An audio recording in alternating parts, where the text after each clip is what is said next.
Ohio State has wasted no time attacking the transfer portal this offseason. Early additions are already paying off, and the latest pickups from the SEC only strengthen that momentum.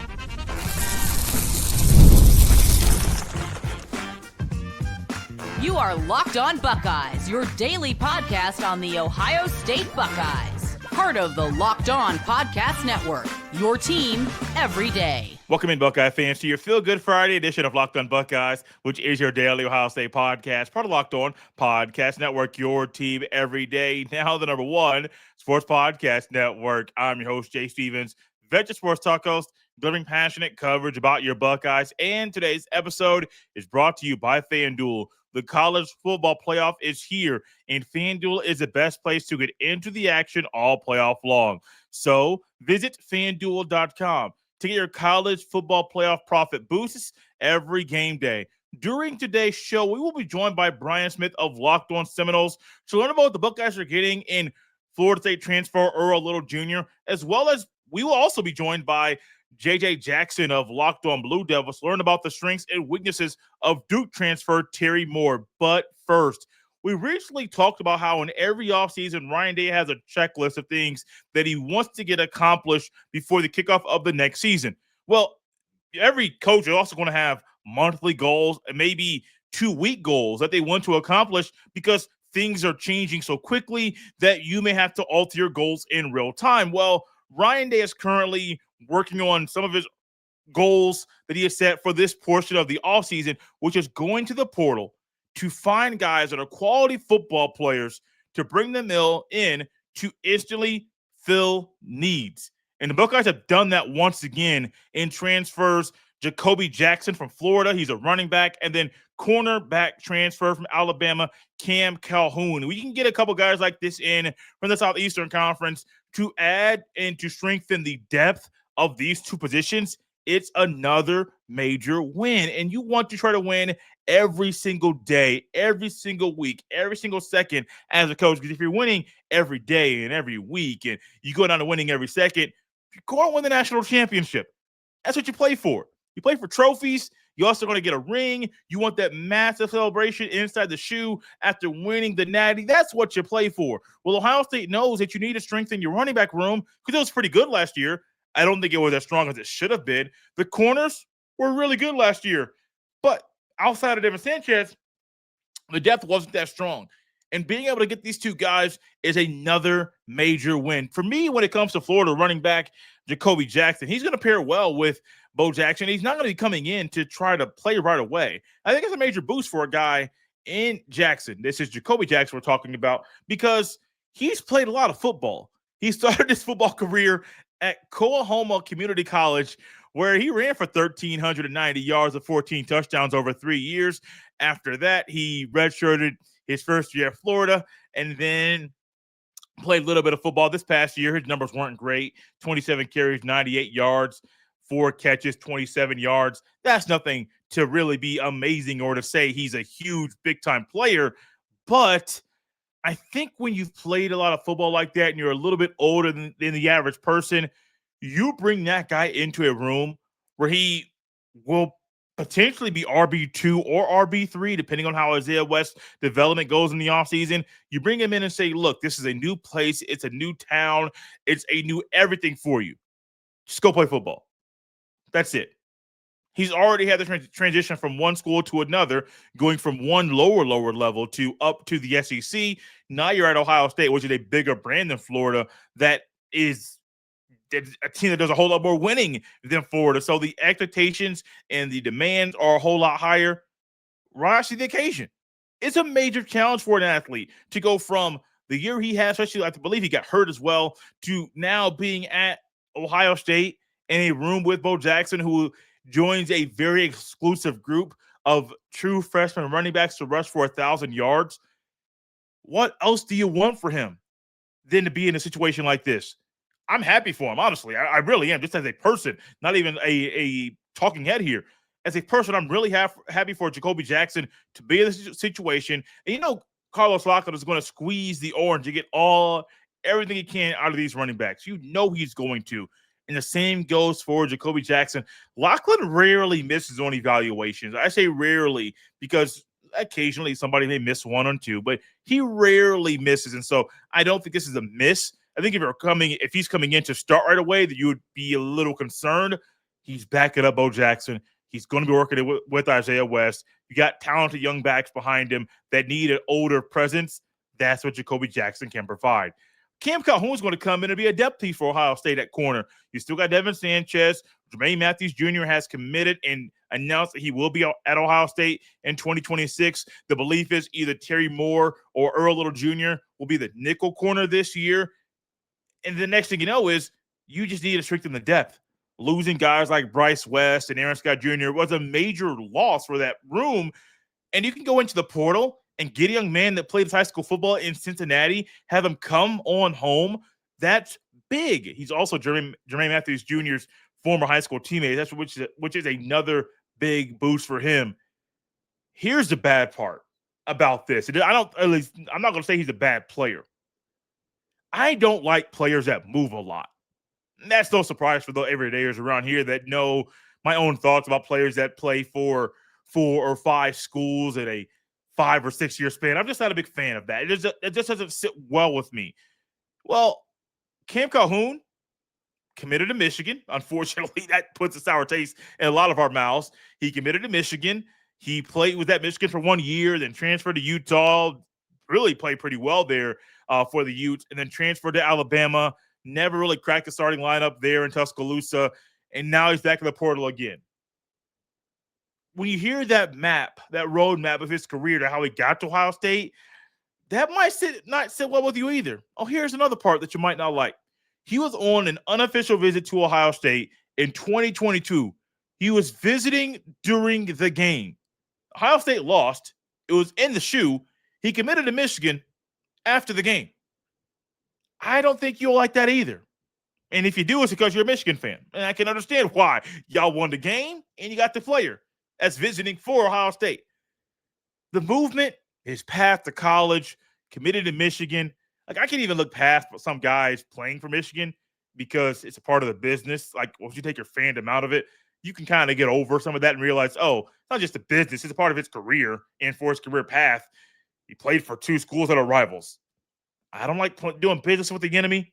I personally don't.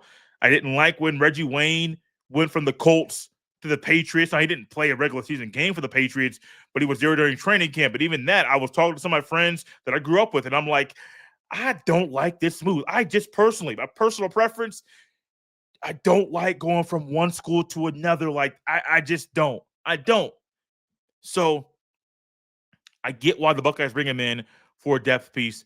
You got OG Walton and Matt Guerrieri and Matt Patricia. They're going to help the young man. And I don't believe they would have brought him in if they thought that his path was bad or if they thought that he was going to be a cancer in the locker room. I don't think they would have made that move at all. So hats off to Ryan Day and every coach and every person involved in securing these talented players to Ohio State, because you're bringing them in to be depth pieces. That's a major goal. They can fill that need. Also, if you get them to develop and be better players, you not only get them to fill the depth that's needed in those rooms, but you will make your team and your roster better. Great gets all around. It can be huge down the road.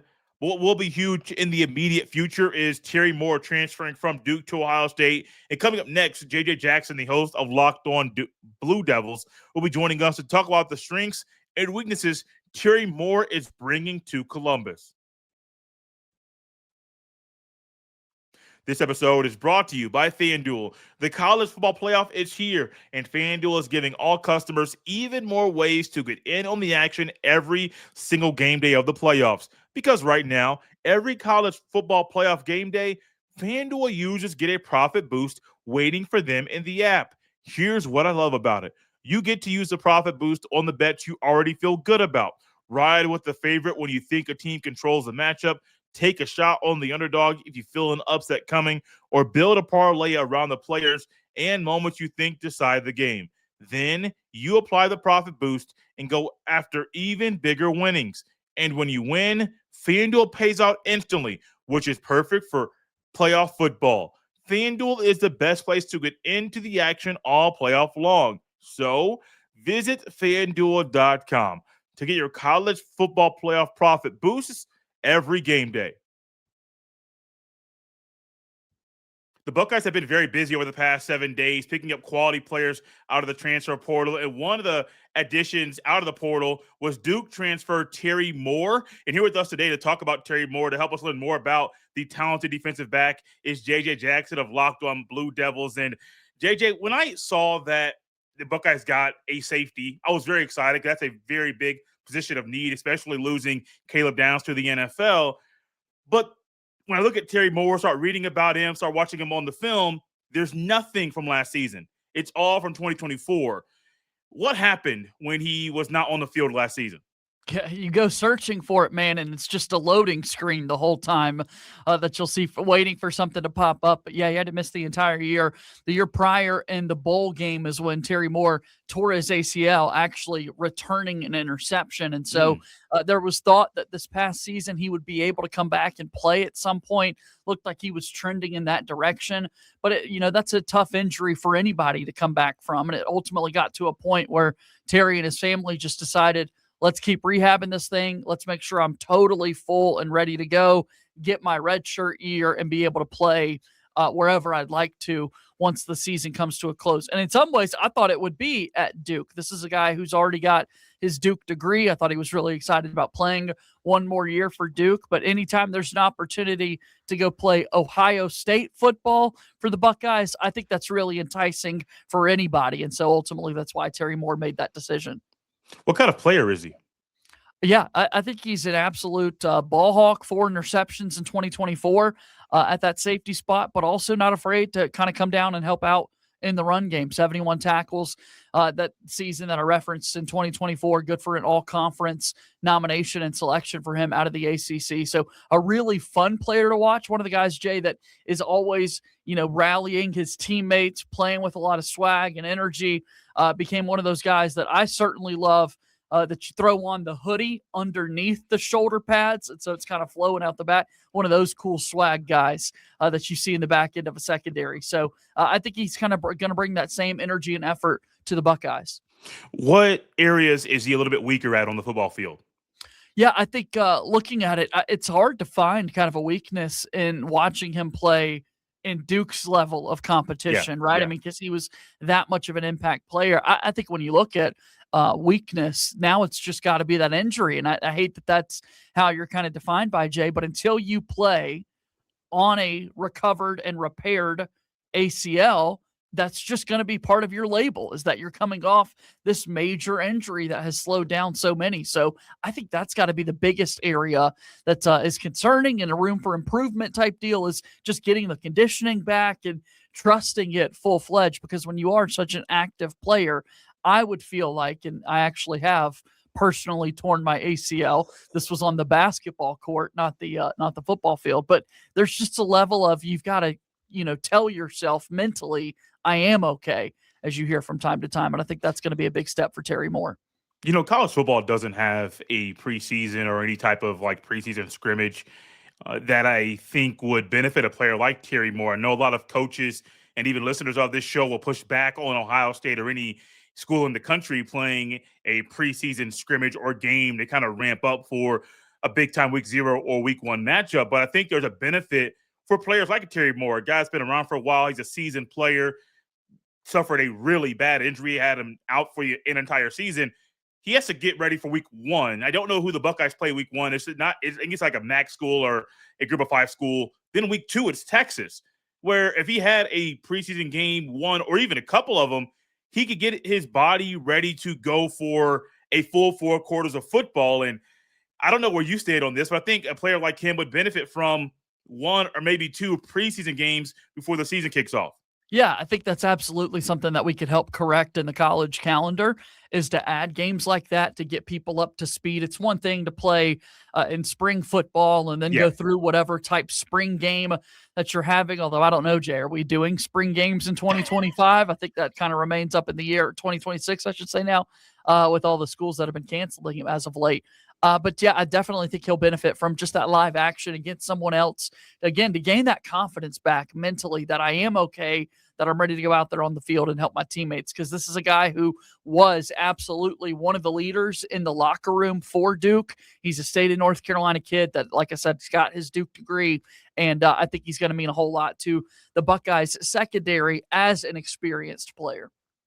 What areas on the field? Well, let me change this up a little bit, because one of the best things I love about Matt Patricia is that his ability with the defensive versatility that he wants from players lines up with Ryan Day's, because Ryan Day wants positional versatility where you can play on the O-line multiple positions, or maybe in the secondary you can play multiple positions.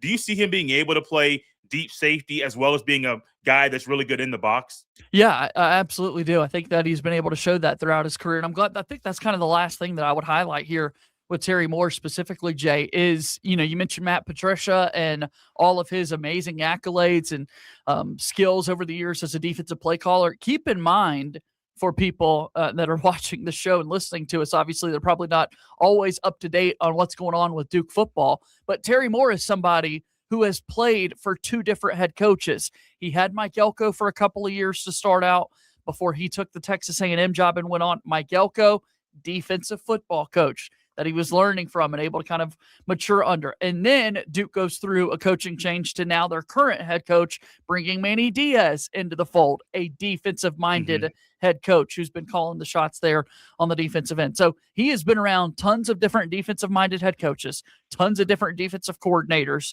in his Duke career. And now he's only getting to add to that by learning from Matt Patricia and that defensive staff.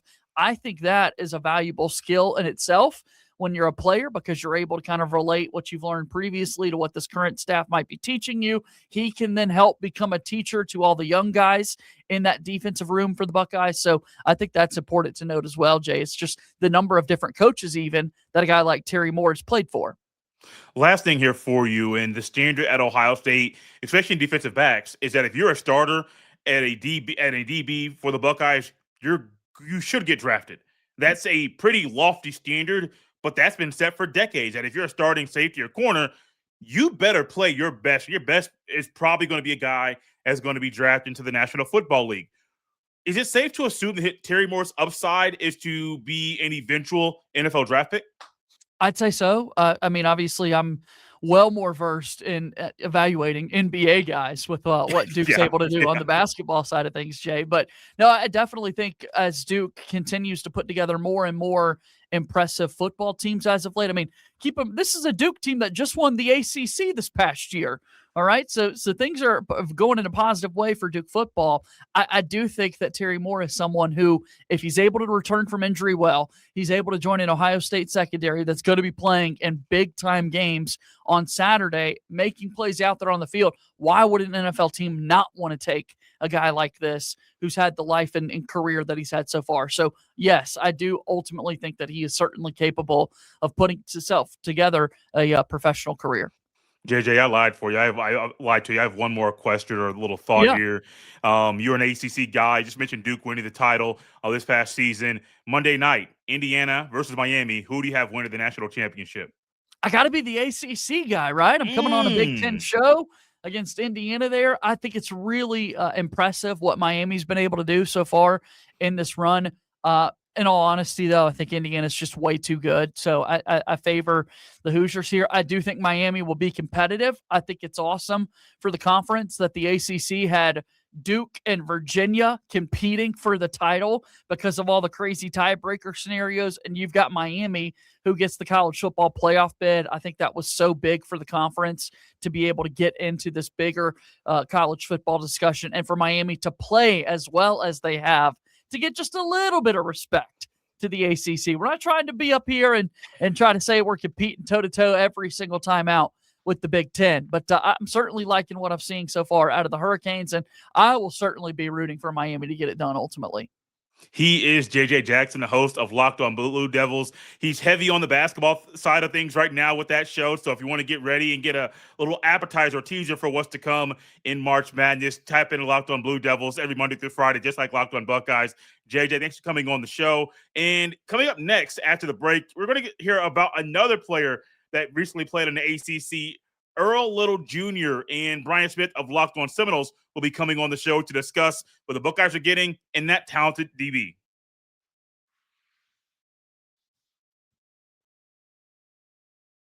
As we wrap up today's show, we're going to look at another player that the Buckeyes picked up via the portal. And this one also comes from the ACC. It's Earl Little Jr. from Florida State. And here with us today to talk about Earl Little Jr. is Brian Smith of Locked On Seminoles. And Brian, you and I have done a lot of shows, talking about a lot of players, a lot of safeties and things that make them pop on the football field. And I told you before we hit record that I was watching some of his highlights before coming on with you. And I really enjoyed watching him play. It seemed like he has a real nose for the football. Would you say that describes him when he's on the field? Downhill best represents Earl Little Jr. He's a physical kid. He likes to come up and hit people, needs to wrap a little better. But he's not afraid of contact. And he's kind of a linebacker in a safety's body, like mentally. That's, he really wants to make sure that he's aggressive in the run game. Not that he doesn't play the pass, but like the run game is where he wants to make his bones. So I think especially old school Ohio State fans, old school Big Ten fans will appreciate that about Mr. Little. One thing that anybody that's following Ohio State that dig into the players that are transferring to the Buckeyes, and they quickly see that Little declared for the NFL draft, and then all of a sudden he's not at Ohio State. Why do you think he came back to college? He is what I call an 8-game player. This is the part where Ohio State fans won't like me very much, but I come to speak the truth. If you look at his PFF grades, and I have them on my screen for what that's worth right now, red is bad. Red is where you make mental errors, or you don't wrap up, or you take the wrong angle, etc. Against about 8 of the teams on the schedule, he's very physically gifted. He overwhelms people, but he makes mental errors, and he costs himself and the team big. Couple of instances. Miami game, his best PFF grade across the board was a 52. But his others were 34, 33.7, and 31. Why? He didn't tackle well. He blew assignments, and he didn't cover well. Against elite competition, he's not ready for the NFL. He's not ready for elite college. He's a guy that will make a great play, but then he will give up another one because he takes chances. He's got to have better eye awareness, and he's got to wrap up better. Virginia game, he had a play that came up and he hammered the guy. Didn't wrap up though. The running, I forget the kid's name, running back Virginia. He's really good. He'll probably end up in the NFL. Same deal. Did everything right, but he didn't finish the job. Like the talent's there, the aggressiveness is there, but he has to be the guy that takes that next step mentally. And I'm guessing the grade was probably 5th round, 6th round at best, even though he's a thumper and he's very physically gifted. Well, him being physically gifted is one that's very clear, but it's a little concerning then after hearing what you just said that Ohio State would bring a guy in that's very talented, but he's a project because you can't come into Ohio State and have some of these issues on the field because they're going to be big. They're going to be exposed in a big way, and everyone's going to see on this stage that you're not ready. Do you think he's ready for the big stage at Ohio State? I think he will be because he's been coached by some good people, and this is the norm with coaches. Think of this like relationships. You always hear this. It's kind of sad, but it's true to this day. Some guy's an idiot, but all the girls like him, and then every girl says, I'm the one who's going to fix him. That's college coaches too. Yeah. Now, I trust Patricia way more than I do some 19-year-old girl, but you get my point. They have to get him to wrap up better. They have to get him to be more disciplined with his eyes. And to Earl Little's credit, Florida State's defense they went to last year isn't going to be that much different. Patricia runs a lot of stuff that's a pain to learn. It will not be fun. It's a lot of NFL stuff. There's going to be some mental grind to it. And I'm not sure, but I'm guessing he needs that, and he knew it. That's why he took that, because he could have went somewhere else. It was a lot easier. So he took on Ohio State. It's not a secret that they're running creepers and all kinds of different things. Everything is preordained. That's not fun to learn all in one spring and then go start at Ohio State. So I respect Little for taking that challenge, but at the same time, it's Ohio State. If he doesn't do it, maybe it's not their plan, but by game 6, if he ain't figured it out, some cat that's a sophomore for the Bucks is going to be in the lineup, if not before. So, because they got competition, Here's the issue that I find with what you just said. Ohio State had a guy that I thought was going to be right up there replacing Caleb Downs in either Malik Hartford or Fahim Delane. I think you and I have talked about Delane Oh, he's in the talented. past. Well, Oh, Delane went to the portal. And so those guys that would be there to compete with Little Jr., those guys have gone to the portal. So he may see this path as no one's going to be here to compete with me. It's just me, myself, and I for this spot. And let's just say in game 6 or game 7, some of these issues are still there. You and I talked about Igbinosin, about how he had some issues that most of the time you wouldn't see a guy have those issues at Ohio State, but they didn't bench him. They let him keep playing, let him keep holding. And maybe that's going to be the path this upcoming year. If Little has no competition, just got to ride with the waves, ride with the highs, ride with the lows, and hope those lows aren't so low that they cause you to lose a game. There's still time, as a reminder to everybody. The portal ends, but you can still sign later. So they might get somebody else. But to your point, I'm guessing they're still looking at options and competition. And he's played a lot of football. I mean, it's not like he's a bad player, but right now he doesn't play elite football against elite teams. The numbers bear it out. The eye test bears that out. But it's not every play either. Patricia, if he can't get it out of Earl Little after the way the Ohio State defense played this last year, probably not going to happen.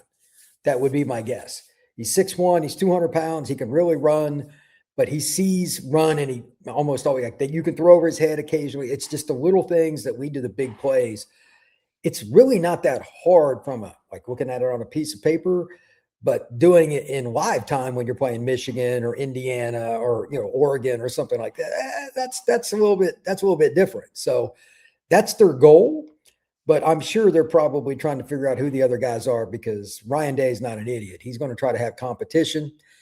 And I'm curious to see what their secondary does. You're not going to replace Caleb. No. Out of all the high school kids that I've ever been around, like he's one of the smartest guys. He's one of the few guys I said, that guy, I don't know if he's going to make it to the NFL. He might get hurt or something, but at least he's going to run his own company or something. I don't say that about many 17-year-olds. But Earl Little, while a different kind of player, he's a thumper, he's downhill. He's going to bring a presence that they probably could have used against Indiana. Yeah. And they probably could have used against Miami. So, I mean, there's a way to use him. They might blitz him a lot. Patricia will find ways to accentuate what he does best. He's not best at the very back. He's better within the first 5 to 8 yards of the line of scrimmage. Ohio State will utilize him as such. How do you feel about the current landscape of the transfer portal? It's garbage. There was somebody put it out earlier today, Ohio State, etc. It's ironic. I run Locked On Seminoles. I mean, it's not a secret. Like Ohio State and several other schools talk to the Desir twins, etc. And is everybody cheating? 100%. Mm-hmm. Ohio State cheating? 100%. But nobody's policing it. This stuff, like they did last summer, talking about Congress with the NIL clearinghouse. How much did you hear about that, Jay? That is complete BS, because not one person in Congress or anywhere else, I'll just give you a scenario. Somebody in the state of Ohio votes against Ohio State because they should get slapped. They ain't ever getting elected again. So that was as far as it's not right, but they're right. Like Ohio State fans are linear. It's LSU fans are linear. Alabama fans are linear. They do not care. So that was never going to work. But there has to be repercussions, because it's comical. I hear about this stuff just being in 7-on-7 and recruiting. I'm a little bit with some of the transfer stuff, and a few of my guys are agents, but just a little bit that I hear makes me want to vomit. And I'm not in it on the daily like that. I just cover it from afar and give broad spectrums of who's getting the right guys and stuff. And that's okay. But there is nothing good about the portal, because there's no loyalty at all. The reason the Desir twins are allegedly going into the portal, may end up at Ohio State or wherever, they won't sign the clause on whether or not, they can leave again, et cetera, et cetera. There has to be accountability with the contracts. Damon Williams signed it and he had to stay. Yeah. They got scared a lot of people. Well, Florida State's administration's messed up a million times. Don't get me wrong. I hammer them all the time. You got to let somebody walk, because you have to have some accountability for your program. And, we'll see what happens, but it's really going in the wrong direction, because it's almost like Florida high school football, where they don't have transfer rules. Kids go to more than one school in a year. Let's see in this spring if anybody challenges the one portal window. That's coming. Is anybody going to step in their way? How's that going to go? How's that going to work out when somebody's quarterback gets hurt in spring practice and that team was expected to be top 10? It's coming. Mm-hmm. By the way, Miami ain't got a quarterback right now. You think they ain't going to have a quarterback? Oh, I forgot. Beck is gone. Oh, yeah. You think Mario cares? No. No, it's not going in the right direction, brother. It's not going in the right direction at all. Last thing for you, Brian. Who do you think is going to win the national championship Monday night? Indiana will beat them by double digits. It's that simple. They're just better. I've never seen anything like it. I saw some random Ohio State fan on X the other day said, "Oh, we were way better in Indiana." This and that. Really? Oh yeah, he said way better in Miami. And 9 out of 10 times we would beat Indiana. 9 out of 10 times we'd beat Miami. I'm like, crack cocaine is a bad drug yesterday, today, and tomorrow. Get out of here, bro. Like Indiana smacked around everybody, man. They put it to them. That's just the way it is. And when it came to like Ohio State did the best job. They could have won the kicker thing. But after that game, Indiana just went bananas. I like Mendoza has 8 touchdowns in the playoff. He has 5 incompletions. That's wild. That is wild. Look who they played too. It's not like they're playing chumps here, It's dude, like, they ran through Oregon. Like they weren't even ran over Alabama, ran over Oregon. I don't know if they're going to run over Miami, but if they do, I wouldn't be surprised. Yeah, they've got 7 4-stars, Jay. That is the greatest coaching job in college athletics history. Yeah. And they're getting a lot more talent now, too. Just throwing that at you, brother. Better than Bear Bryant, Woody Hayes, Urban Meyer, Nick Saban, all of them. Look at what they had though, roster-wise, compared to these guys. It was horrible. It was horrible. They had nothing. And then all of a sudden, these guys come from James Madison, and they're running through the entire country. It's crazy. I still can't really define it because they break every metric that we have. Yes, I do. And there's nobody else that's in the same stratosphere. No. They might be the biggest anomaly in sporting history, really. He is Brian Smith, the host of Locked On Seminoles. You can follow him on Twitter at FBScout_Florida. You can follow me on the same platform at JStevens07. Send every email to JStevens317@gmail.com. This has been Locked On Buckeyes on a Friday, Buckeye fans. We'll see you next time.